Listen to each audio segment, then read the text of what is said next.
presentarles a la doctora Flavia López Elizondo. Ella es médico pediatra. Ella es egresada del Centro Médico La Raza, tiene un certificado por el Consejo Mexicano de Pediatría y es subdirector médico de ahí de esa institución, del Instituto Mexicano del Seguro Social.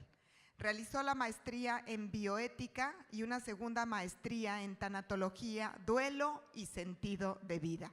Cuenta con entrenamiento en neurología pediátrica del Hospital Carlos Haya de Málaga, en España. Tiene además distintos diplomados en programación neurolingüística, diplomado de desarrollo humano por el TEC de Monterrey. Es coach tanatológico y de vida por COTAN. Actualmente es profesora en la Fundación Elizabeth Kubler-Ross en México, así como coordinadora del voluntariado a nivel hospitalario de la misma fundación. Les pido un aplauso muy cariñoso para la doctora Flavia López Elizondo.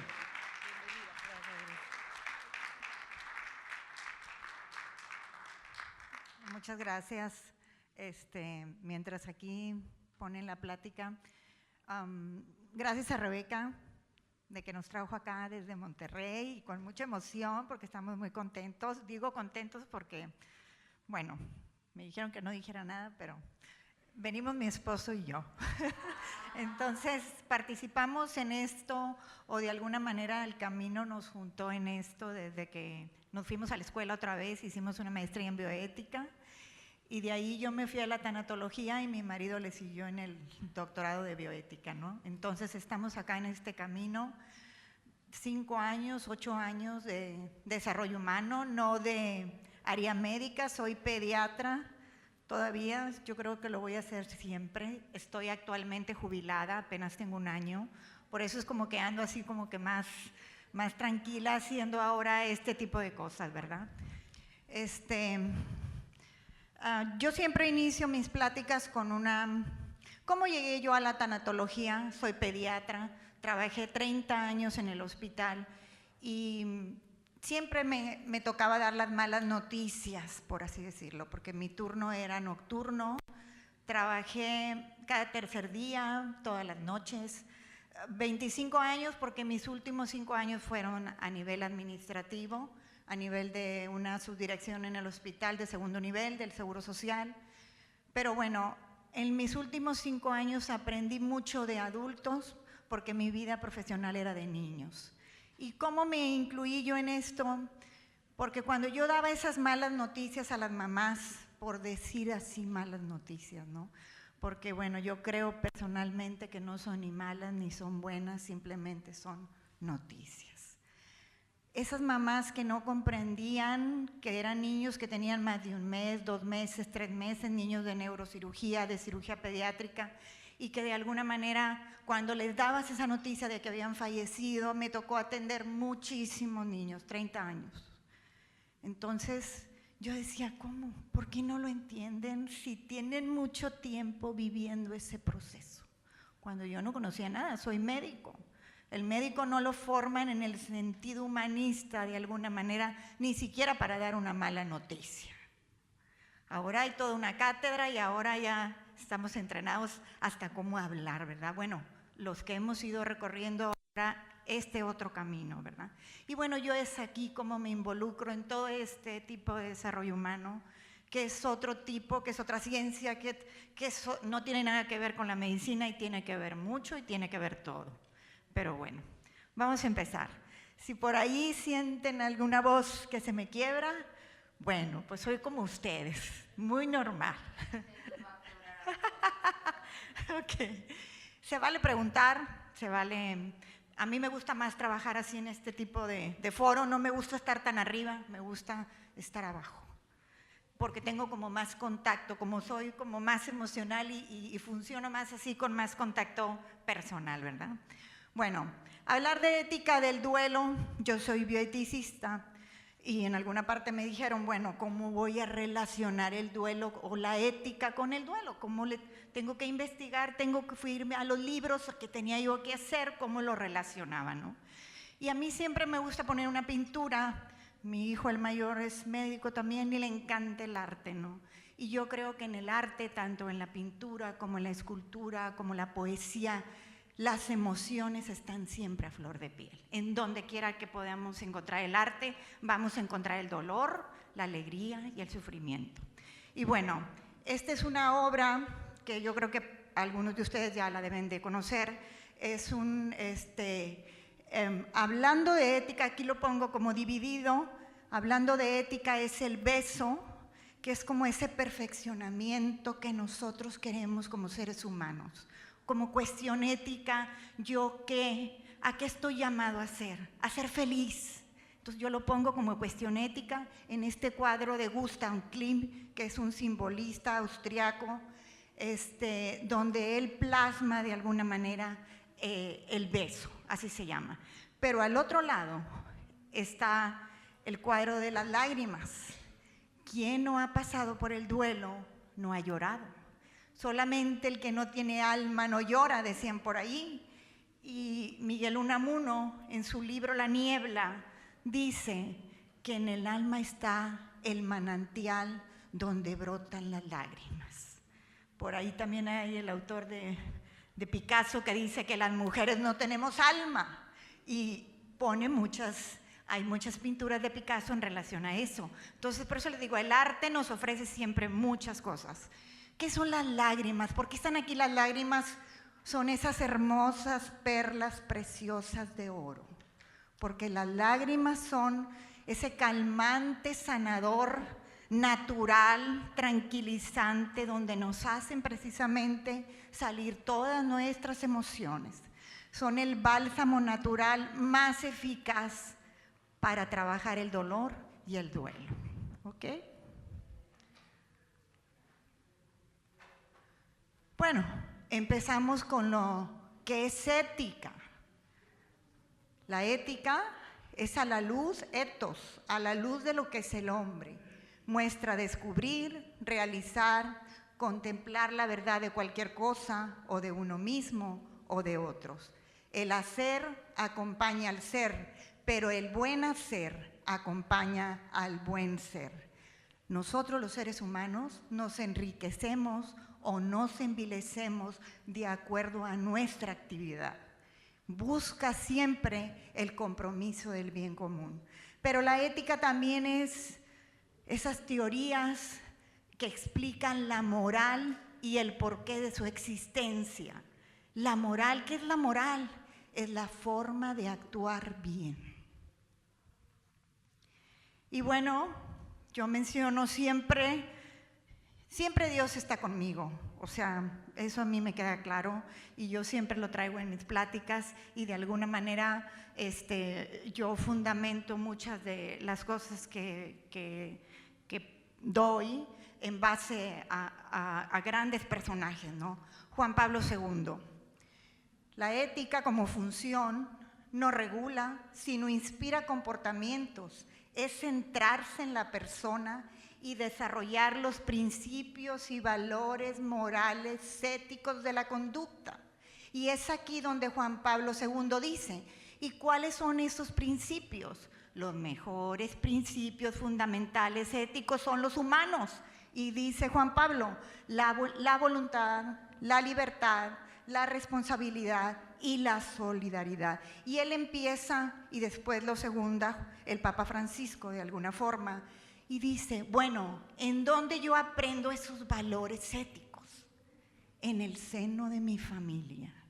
Cómo mi familia tiene ese poder de formación de valores y de transformación de valores como tal. Formación social, política, ética y de la persona. El Papa Francisco dice en una entrevista que le hicieron en el Vaticano y decía, ¿qué es la familia? Tu mejor refugio, el hospital más cercano, donde te enseñan a amar y ser amado, donde te enseñan a perdonar y ser perdonado, donde naces, creces y te desarrollas y donde empiezas a hablar, donde te enseñan a hablar de la verdad y del bien. Dicen que los principios son adquiridos en nuestra familia, pero son como nuestra lengua materna. ¿Quién nos guió de alguna manera desde niños? Por aquí no, por aquí sí, por aquí no, por aquí sí. Entonces, esos valores éticos humanos fundamentales, iniciados por Juan Pablo II, que los tenemos todos, los aprendemos en el núcleo de nuestra familia. El Papa Francisco, no podemos perder de vista los derechos humanos fundamentales, universales, como son el respeto a la vida, que es el valor máximo como seres humanos, ¿verdad? Desde el momento mismo de la concepción hasta la muerte.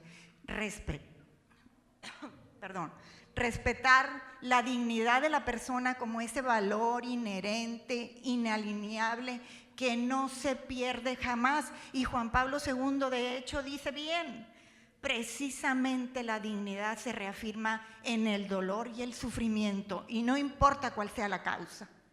La vulnerabilidad, todos, absolutamente todos, en algún momento, vulnerabilis, vamos a salir heridos. Confidencialidad, la ética de confianza que tú tienes que brindar cuando tienes una relación de ayuda, cuando vas a ayudar y acompañar al otro. La ética de confianza. El otro te va a abrir tu corazón de alguna manera y tú no se lo vas a ir a contar al vecino, por supuesto. Es algo íntimo, están abriendo su corazón. Entonces, el Papa Francisco agrega a estos valores éticos la caridad política. Y esto me gusta mucho porque dice, caridad viene de caritas, del amor de Dios. Y dice, tú darás a los demás el fruto de gozo, el fruto de paz y el fruto de la misericordia a los demás. Justicia distributiva y social. Realmente queremos, el Papa dice, procuremos que todos los niños, que todos los enfermos, que todos los ancianos, que aún los que están escondidos en la periferia de tu corazón tengan esa justicia social equitativa y distributiva igual. El fin común es el bien del otro y él engloba esta ecología integral de los valores. O sea, hay que integrar todos estos valores aprendidos para después nosotros ayudar a las demás personas. Pero ¿qué pasa con la ética? La ética también se ocupa de la felicidad humana, era lo que comentábamos en la pintura del beso. O sea, mi sentido también, voy en busca continua del sentido, no soy estática, soy continua, en busca de la plenitud de la vida y de la perfección como ser humano, y me voy perfeccionando a mí misma conforme me voy construyendo. Me perfecciono en mí misma y yo perfecciono a los demás con mis actos. La conducta adapta la conducta del ser humano y a su verdad. Y miren, aquí viene una palabra muy importante para mí. Yo hablo mucho de... He tenido en mi vida profesional mucha relación con los pacientes y hay una plática muy linda que se llama Cuidar a los que cuidan y efectivamente habla de esto, ¿no? Promueve antropológicamente la auténtica calidad de vida de cada persona. Y cuando nosotros otorgamos calidad de vida, aún en un proceso de duelo, estamos otorgando todo. ¿Qué quiere decir antropológicamente la palabra calidad? Quiere decir ser fiel a la verdad del hombre. ¿Y cuál es esa verdad del hombre? De acuerdo a la necesidad personal de cada quien. Tu necesidad, mi necesidad, la necesidad. Cada quien tiene una necesidad diferente y esa es la calidad que yo le voy a otorgar a esa persona. El sentido antropológico del dolor y el sufrimiento. El dolor, ¿qué es el dolor? Yo por ahí estoy escribiendo un libro, que el dolor es sordo, que el dolor no escucha. El dolor es un daño sentido, intruso, punzante, desagradable, que se presenta repentinamente. Es un pesado fastidio impuesto, amenazante, que desorganiza al hombre con su cuerpo en esa armonía total. Pero el dolor es único. El Señor Salvador lo decía, es personal, es individual, es tuyo. Tú tienes que vivir tu propio proceso de duelo porque es tuyo. Aún así, el dolor tiene un carácter global, integrador, y nos damos cuenta. Y bueno, a mí me gusta mucho la pintura y el arte. Y yo pongo aquí al hombre de Vitruvio. Sí lo han visto en muchas figuras, ¿verdad? Bueno, este dibujo es Leonardo da Vinci. Él lo encontraron en su diario personal, actualmente está en la Academia de Venecia, y bueno, habla de esta armonía estructural de este cuerpo perfecto, donde él ponía todas las dimensiones del ser humano de alguna manera, en ese círculo perfecto que era el espíritu y el cielo, y ese cuadrado perfecto que era lo material y la tierra, y cómo el hombre se conectaba con su alma. Bueno, ¿qué pasa cuando llega el dolor y el sufrimiento? Zarandea, desorganiza, desestructura al hombre en esa relación que tiene el hombre con su cuerpo. Y dice una frase muy linda por ahí, que no es linda, pero así es, y hace arrodillarse al hombre ante su carne adolorida porque es su dolor.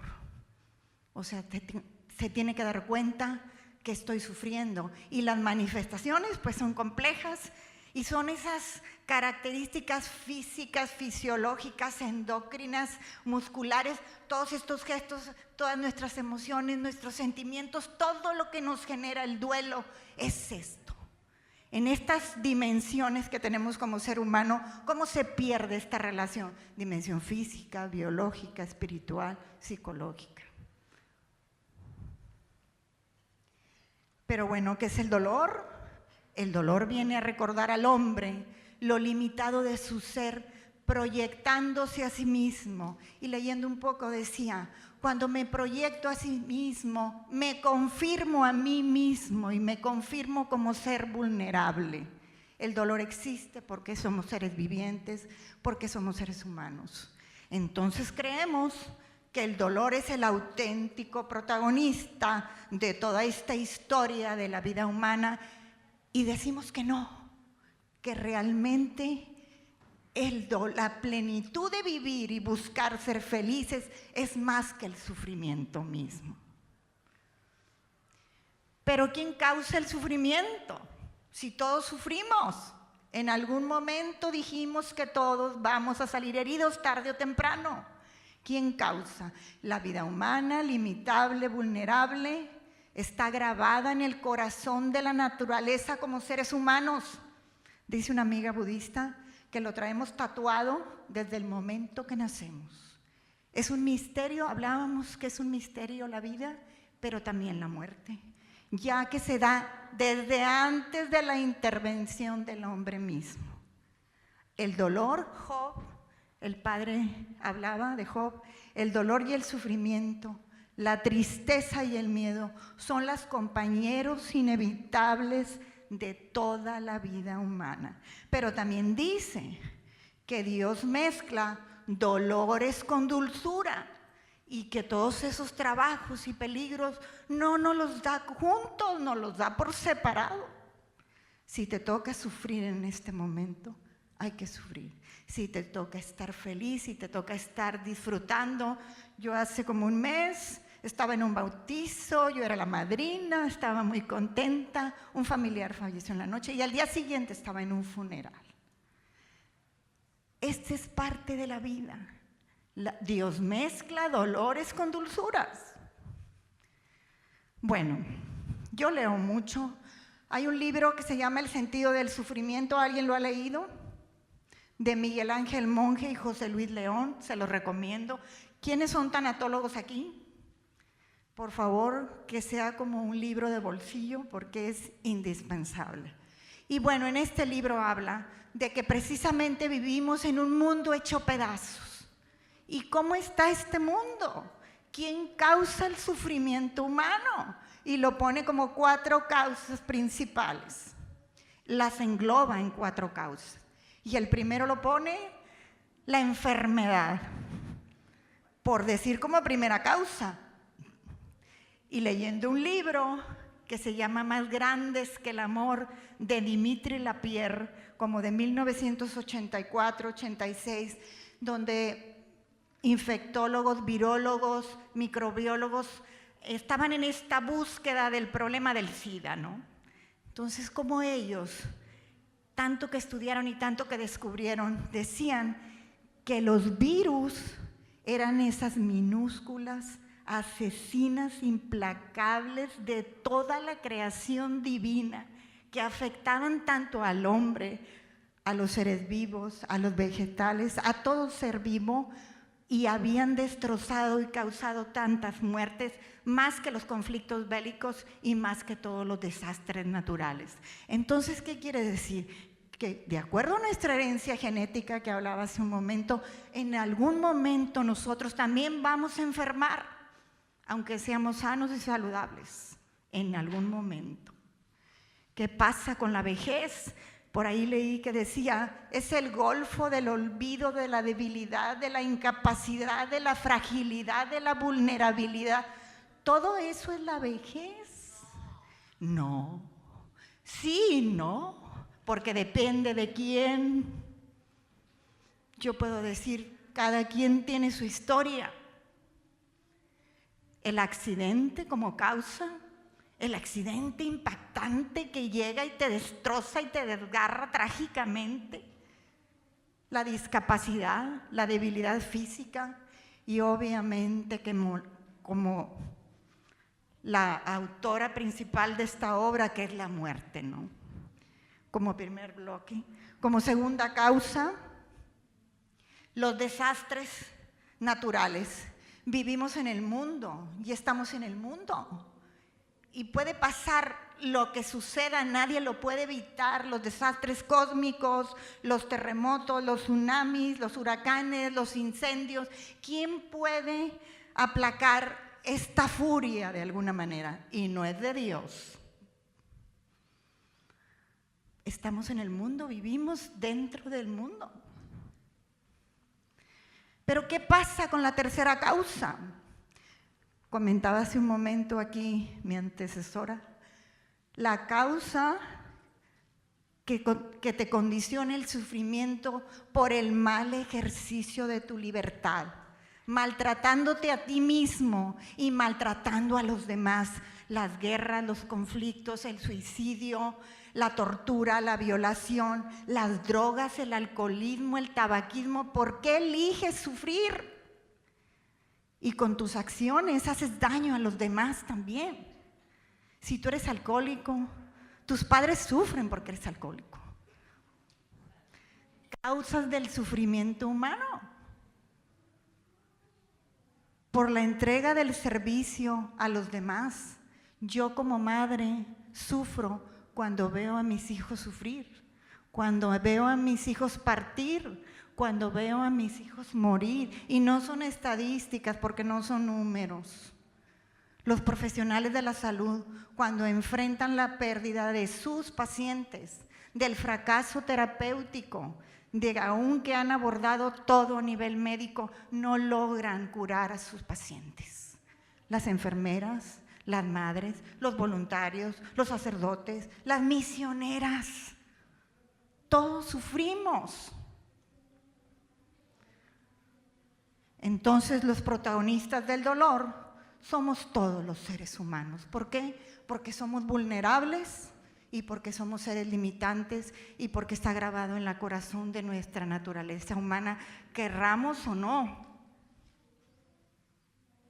Yo aquí lo pongo, esto viene en los fundamentos de bioética de Ricardo Yepes y pone infinidad por poner alguna cosa y me quedo corta.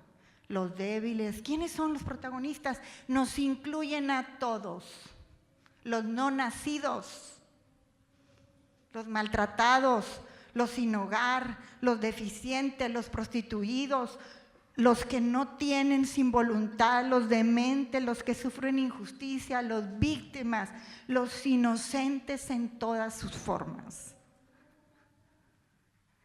Cuando hablamos de duelo, tendremos que hablar de pérdidas.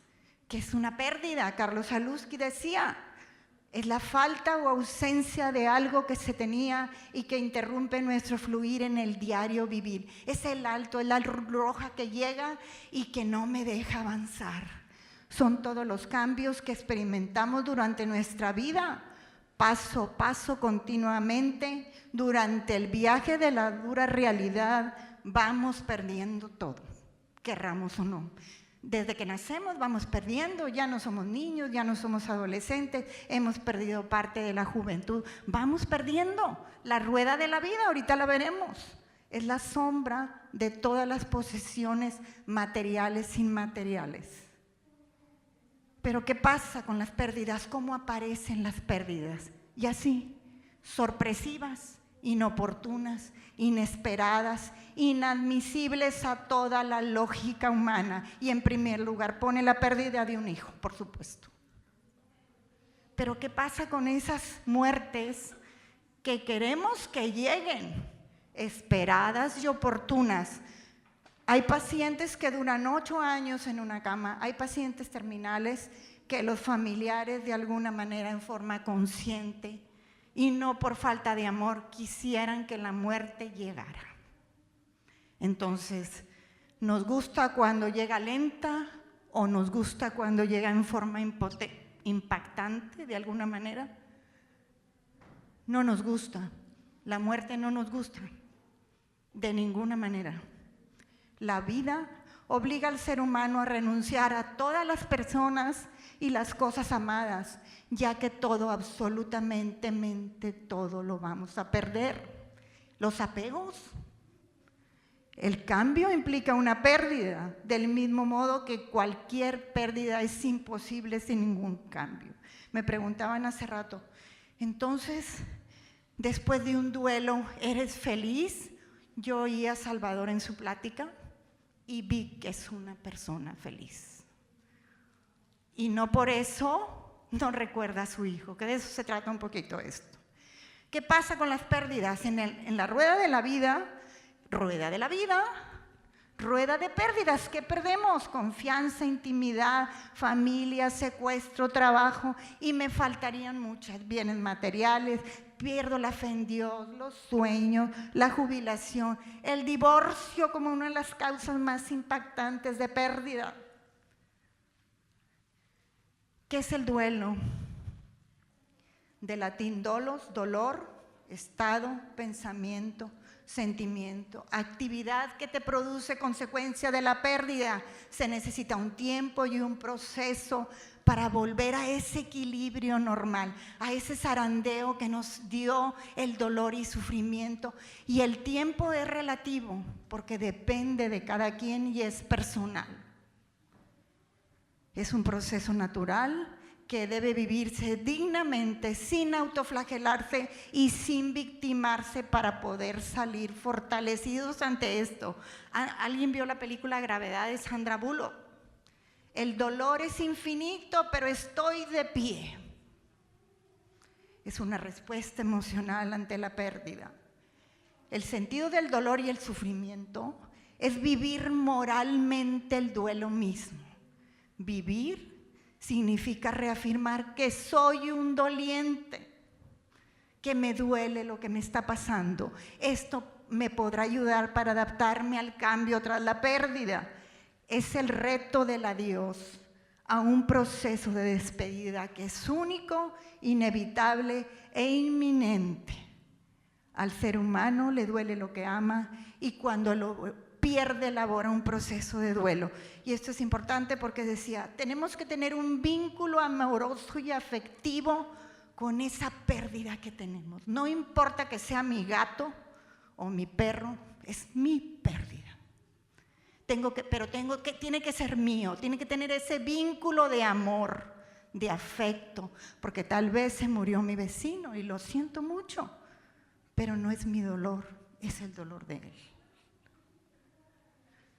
hablar de duelo.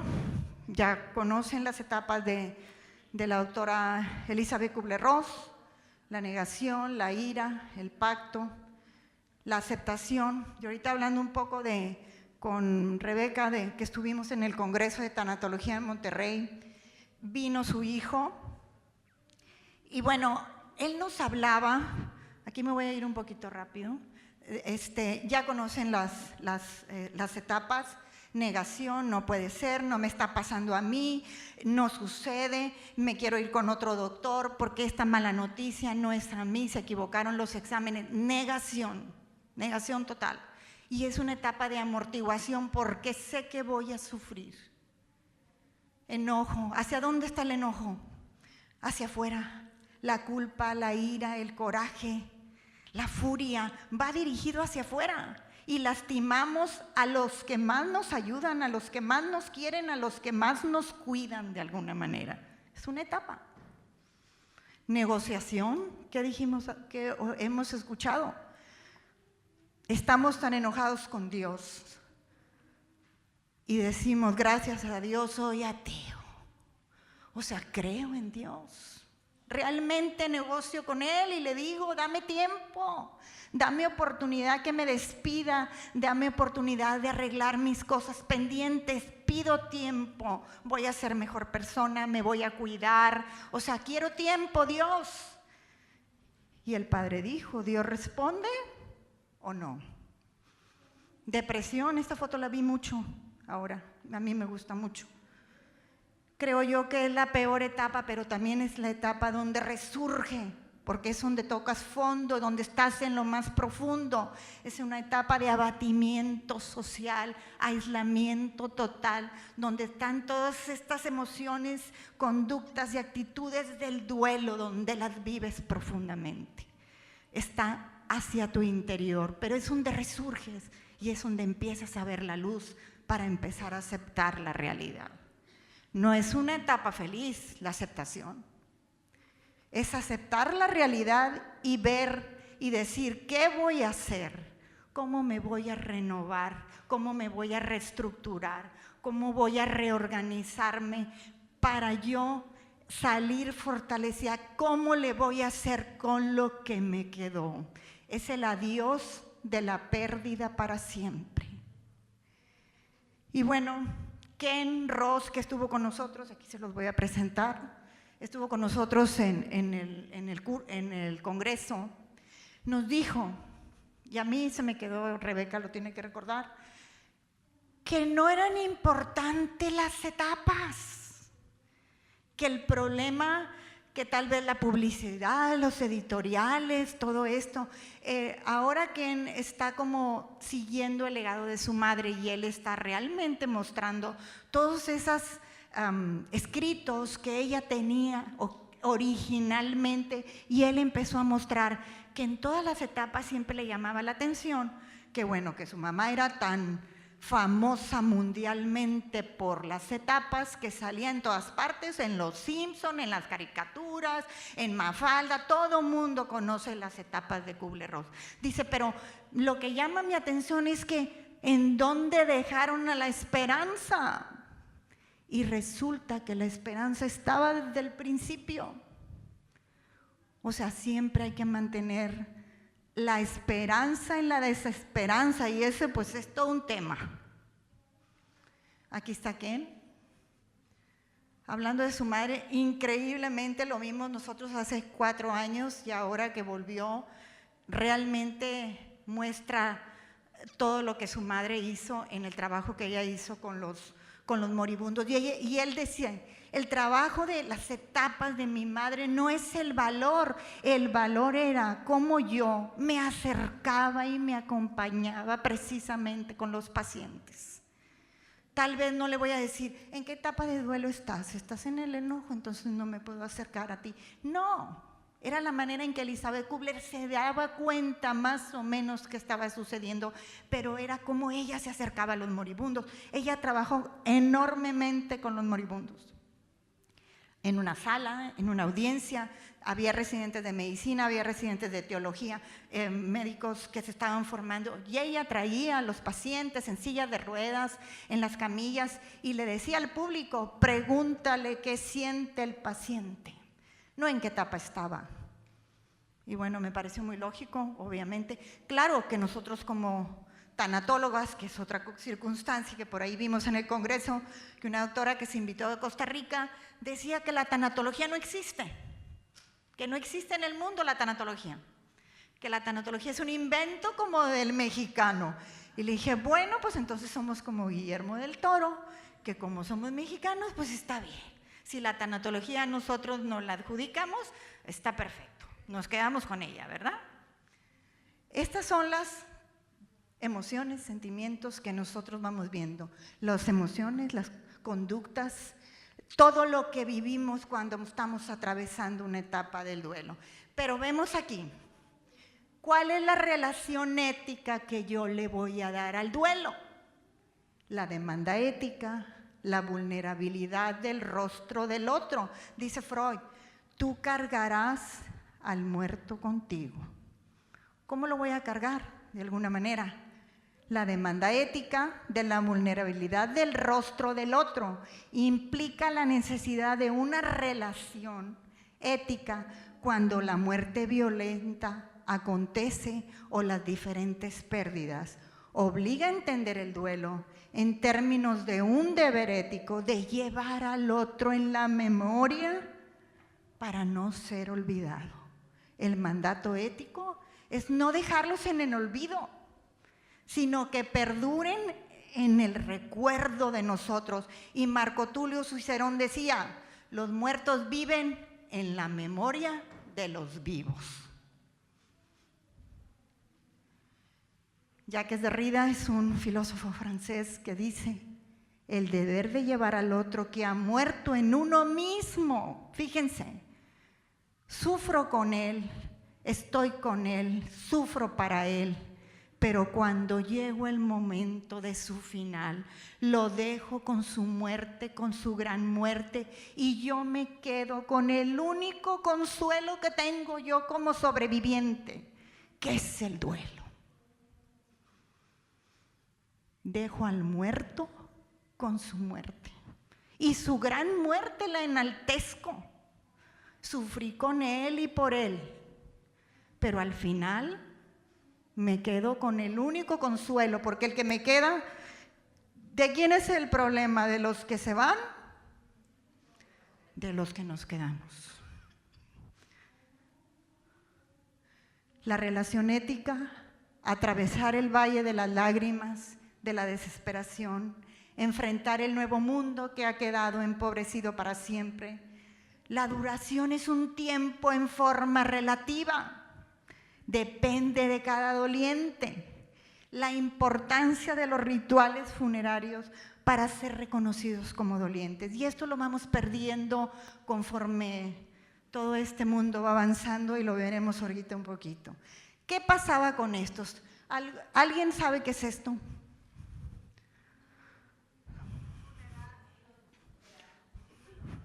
Son muertos. A finales del siglo XIX, a principios del siglo XX, por una imitación victoriana, se retrataba a los muertos y se hacía una obra de alguna manera. Y ahí estaba el muerto con la familia, con el párroco, con la iglesia. Y era una fotografía, claro que era un lujo para ese tiempo. Pero por ahí alguna abuela o algo debe tener un retrato con algún familiar muerto. Era un ritual importante. Vean esos niños. Dependiendo de lo que querían, era el costo también del muerto, por supuesto. Dice que los niños se ponían con sus juguetes, se ponía una escenografía de alguna manera. ¿Para qué creen que hacían todo esto en aquellos años? Para recordarlos, decía que su fin era que habían pasado por este mundo y que alguien de alguna manera los iba a recordar. Y bueno, el doctor Montoya habló mucho de Coco. Yo la he visto 10 veces la película. Me encanta Coco, cada vez que la veo aprendo, aprendo y aprendo. ¿Qué dijo Coco? ¿Qué decía Héctor? Que en algún momento todos íbamos a llegar a morir. Y dice Juan Rulfo en su libro de Pedro Páramo, voz del abandono total, ¿quién va a llorar a mis muertos? ¿Qué pasa cuando los hijos de mis hijos, de mis hijos, de mis hijos ya no me recuerden de alguna manera? ¿Qué pasaba en la película? Polvo eres y polvo te convertirás. Y bueno, la relación ética era recordar para no ser olvidado. En mi maestría de tanatología yo hice el familiograma, llegué hasta 1800, 3 generaciones. ¿Y qué pasa con, sí sé que tengo unos ancestros, ¿en dónde están? Hay un libro muy lindo que se llama Mis antepasados duelen. ¿Trae a tus ancestros? ¿Vienes de alguien? Por supuesto que sí. ¿Hasta qué tanta generación te acuerdas? ¿Hasta qué tanto recordamos esto? La demanda ética, nosotros como personas, como sujetos éticos, poseemos una noción de bien por el cual rige su vida a partir de un sistema de valores establecidos, un contexto de historias y creencias, acordémonos de cada familia, de cada núcleo familiar, aprobada con el compromiso de actuar y siempre buscando el bien. Soy responsable del otro, cuanto que soy mortal, porque soy vulnerable y sujeto ético soy. El protagonismo es que todos somos vulnerables. Y aquí empieza la labor ética, en todas esas tareas del duelo, en todas esas labores que hay mucho, que en muchos libros está. ¿Qué pasa cuando ya acepté, cuando estoy en esa desesperación, en ese reajuste, reorganización, renovación, reestructuración, redistribución? Yo le digo como de la CR, la etapa. Apoyo continuo familiar social, apoyo círculo confidentes, comprensivos, de gran escucha. Gregorio Marañón, médico endocrinólogo español, decía que la mejor herramienta física, hablaba de la relación médico-paciente. ¿Cuál creen que era? La silla. ¿Por qué? Porque había que escuchar. Y dicen, bueno, que la mejor herramienta que tiene el médico, yo no digo que solamente sea el médico, es la fuerza de su palabra, pero también es la fuerza de su silencio. Porque los silencios a veces hablan más que las palabras.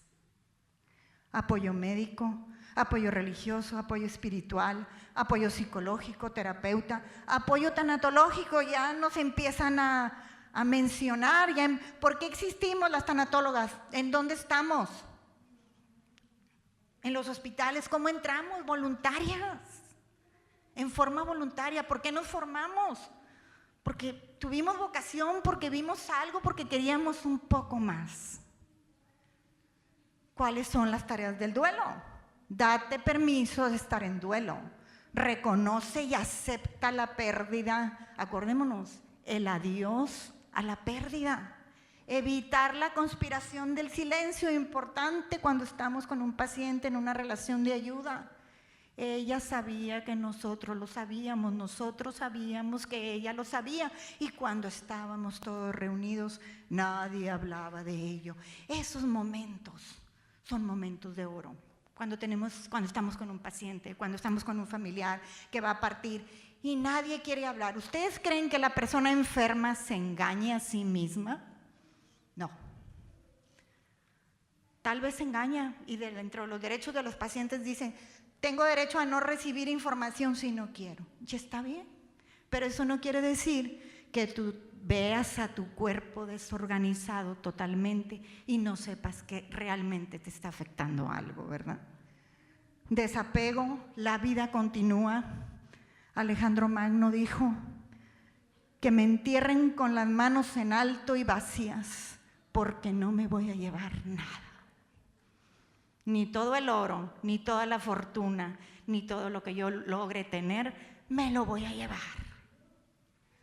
Reestructuración familiar, compartir el dolor. Dice, no escojas de compañera a la soledad. Esto me gusta mucho. Todos en algún momento, parte de tu familia te quiere ayudar, quiere estar contigo. Encontrar un espacio para dejar fluir tus emociones, desarrollo de la espiritualidad, no perder la fe, orar, independientemente de la religión o de ese ser superior del que hablamos. El duelo tiene su tiempo, respétalo a su propio ritmo y de acuerdo de cada persona. ¿Cómo se vive el duelo? 2 pasos al frente, 1 hacia atrás. 2 pasos al frente, 1 hacia atrás. Pareciera que voy avanzando y de repente vuelvo a retroceder. Cerrar actitud positiva, transformadora. Cerrar ciclos pendientes. Perdón, reconciliación. La experiencia, tu mejor maestra. Compartir el dolor con el otro. Grupos de apoyo, terapias de apoyo.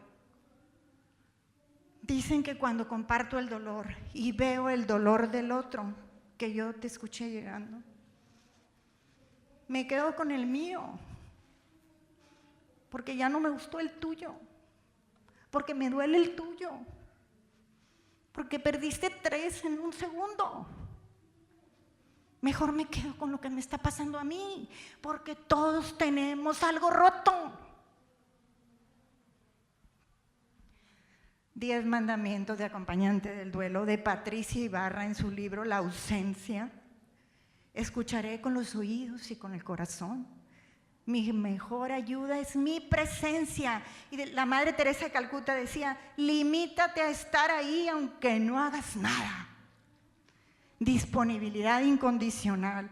Ofreceré mis hombros, mi abrazo. Estaré cerca, no esperaré que me llamen. Una vez una amiga perdió a su hija y le dije, yo voy a estar contigo. Háblame. Nunca le hablé. Y cuando me vio, fue lo primero que me dijo.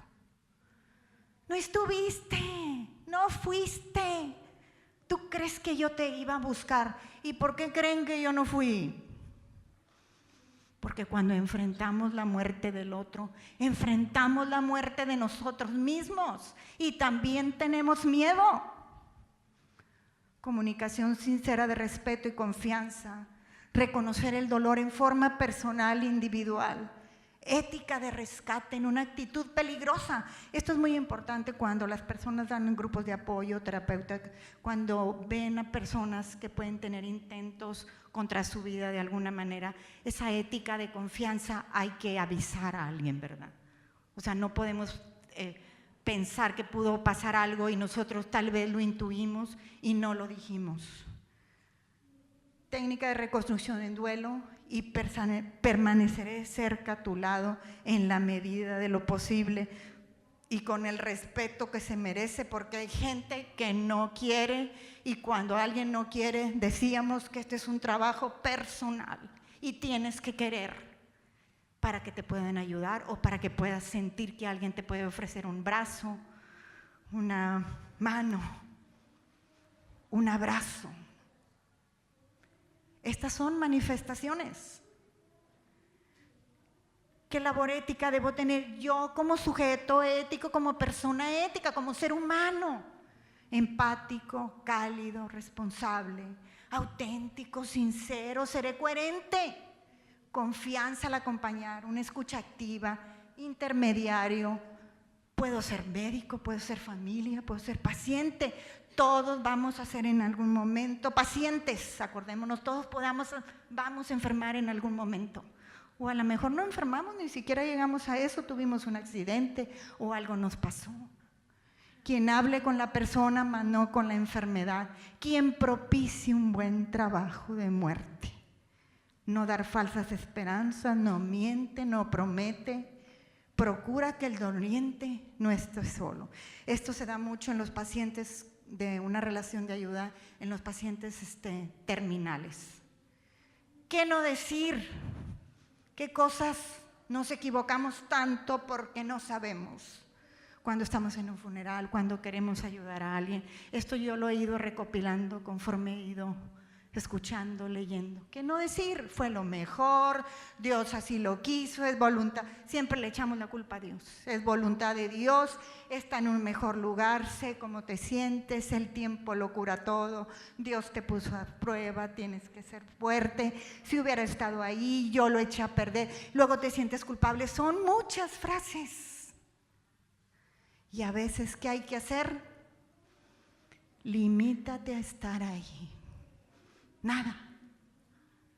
No hay que decir nada. Cuando no sepamos qué decir, hay un libro muy lindo de un neurólogo, pediatra, oncólogo, que veía él, puros niños que se morían. Y el libro se llama Lo siento mucho. Puras historias de todos sus pacientes de alguna manera. Entonces sí, a veces no sabemos qué decir. Y si no sabes qué decir, quédate a estar a tu lado. Y si quieres, porque también hay personas, no todo el mundo es cuidador, no todo el mundo tiene vocación de servicio y también se vale. ¿Qué tal si quieres, por rol te toca cuidar a tu mamá o algo y tú no quieres ni entrar al hospital porque te da temor? Hay muchas maneras de ayudar, hay muchas maneras de cuidar. Tal vez esa persona dice, ok, yo no voy al hospital, pero te pago la enfermera. Todos podemos ayudar de distinta manera y en forma diferente. Así como tenemos una rueda de pérdidas en la vida, funcionamos con otra rueda de ganancias. Querramos o no, lo aceptemos o no, vamos a ganar. Y tal vez no encuentro porque no. Dicen, no te creas Dios como para dar la solución en todo, porque no lo soy, porque no lo soy. Yo hablo de mi experiencia, de todo lo que leo, de todo lo que he visto, de todo lo que sé que puede pasar. No doy números tampoco.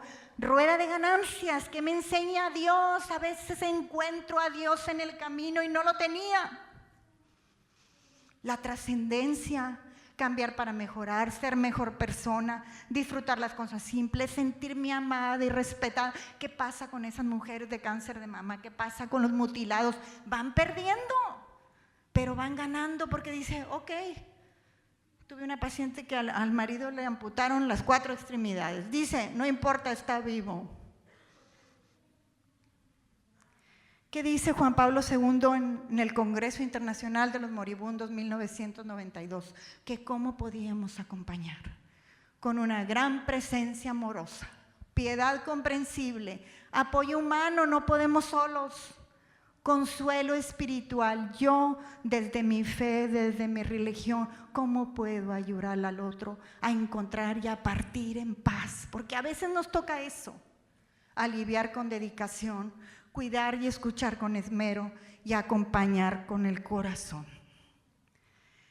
Voy a mostrar en las siguientes diapositivas ejemplos de personajes desde mi punto de vista personal, éticos, que tuvieron esa vocación ética de servicio. La Madre Teresa de Calcuta, Premio Nobel de la Paz 1979, la beatificaron en el 2016 el Papa Francisco, que decía, pirámide de la caridad, ya vimos lo que era caridad, fraternidad, solidaridad, sacrificio, servicio y el de más arriba, amor.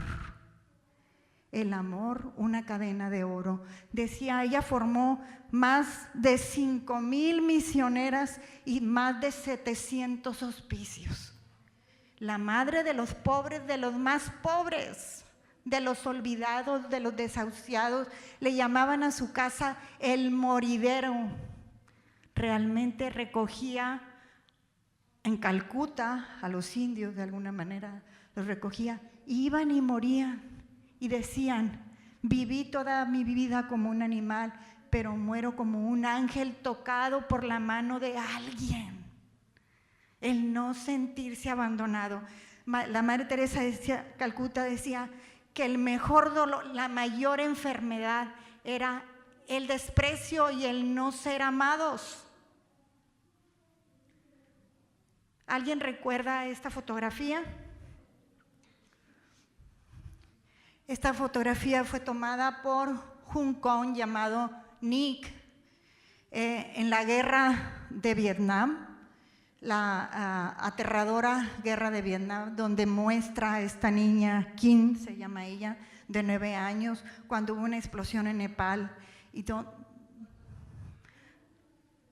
cuando aventaron las bombas y salen corriendo de los refugios que los niños tenían, y cómo ella, al sentirse quemada, se quitó la ropa y salió desnuda. ¿Qué pasa con el fotógrafo? ¿Qué hizo este fotógrafo? ¿Qué labor ética desempeñó? Iba en su camioneta con su amigo, era un fotógrafo periodista de guerra vietnamita, nacionalizado americano, 1972. Tomó esta fotografía, tenía 21 años Nick. ¿Qué hizo después? Vio la escena, disparó la cámara, y digo disparó porque dice, el disparo de la cámara fue más fuerte que la espada. Dicen que Nixon, de alguna manera, esto ayudó, este tipo de fotografías ayudó a que parara la guerra. Pero ¿qué pasa con Nick? ¿Qué hizo Nick? Se bajó de su auto, agarró a la niña, la cubrió, la arropó, le dio agua y buscó un hospital donde no la querían atender porque estaba quemadísima. Obviamente la atendieron, duró 18 meses en un hospital, 17 cirugías de injertos de piel. Y bueno, ella, ¿qué pasó con ella? Decía que para ella era una fotografía de guerra. Ella no podía con eso hasta que logra tener una convivencia con los personas que habían quedado de Vietnam y logran perdonarse mutuamente de alguna manera. Entonces ella logra esta comunión de perdón, de perdonar a esas personas, a los veteranos de guerra que habían de alguna manera condicionado su problema. ¿Y qué hizo él? Ellos siguen en una amistad, obviamente, porque gracias a él ella sobrevivió de alguna manera. Ella tiene una fundación actualmente y es una madre amorosa, creo que debe tener 52 años. Esto es una labor ética. Kevin Carter, ¿alguien recuerda esta fotografía? El buitre sin alma, lo mencionaron a él. En la fotografía anterior, Nick ganó el premio Pulitzer 1973. Él gana el premio Pulitzer con esta fotografía, Buitre sin alma, en 1994. Tomó la fotografía en el 93 y en el 94 le dan el premio tras mucho debate ético, obviamente, porque la historia cuenta que él fabricó la escena de alguna manera. Buscó a la niña, la llevó al mismo plano del buitre, disparó, buscó el mejor encuadre, disparó la cámara y se fue. Entonces él fue sancionado críticamente. Él se suicida como 6 meses después de haber recibido el premio. ¿Pero qué dijo en su carta de despedida de suicidio?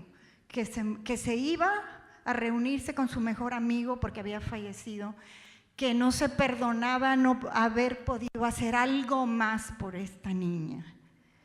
Y bueno, porque luego vemos y luego no nos damos cuenta qué sucedió después. Esta niña realmente no murió en ese momento, no fue devorada por el buitre. Esta niña, si ustedes se fijan, traía una pulsera donde estaba registrada y estaba vista por los médicos de la ONU, donde estaba atendida, y ella no muere. Y no era niña, era niño. El Mundo, que es un diario español, 18 años después, busca la historia real. Y el niño no muere en esa ocasión, muere a la edad de 8 años después, grande, pero por fiebre en Sudáfrica, ¿verdad? ¿Cuál es la labor ética de nosotros como seres humanos? ¿Qué nos enseñó Elizabeth Kubler-Ross?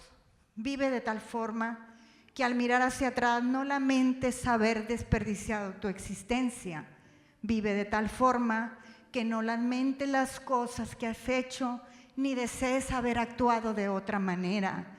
Vive con sinceridad, simplemente vive. Haced lo que de verdad os importa. Solo así podré bendecir la vida cuando la muerte está cerca. Elizabeth Kubler-Ross. Y bueno, yo quiero terminar con esto. Qué bueno, ¿qué vemos aquí? ¿Quién sufrió aquí? ¿Por qué? El sismo. Y salió este fotógrafo, Pedro Mera, decía puño en alto. ¿Qué quería decir puño en alto? La esperanza de vida. Y dice que él, fotógrafo periodista mexicano, iba donde empieza lo del temblor, se regresa a su casa, toma su cámara, ve que su familia está más o menos bien y se va, creo que por la Colonia Condesa, a precisamente fotografiar estas escenas. México estaba de duelo.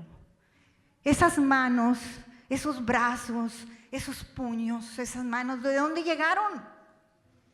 Dicen que el heroísmo no está estudiado por la ciencia, nadie sabe, quién te estudia, quién te dice qué tan solidario eres, dónde está grabado eso. Y bueno, termino con esta fotografía de Pedro Mera, de estas manos entrelazadas, de esta labor ética, de todos que vinieron de todas partes del mundo a ayudar a México que estaba en duelo. Y Fernanda Familiar, sí saben quién es, ¿verdad? Obviamente. Ella en un programa dijo que México cantaba al son de Cielito Lindo. México canta y no llores, porque si México sigues cantando, también cantando nos encontramos. México canta y no llores. México sigue cantando, porque si cantando sigues, también cantando nos encontramos y así cantando nos levantamos. Muchas gracias.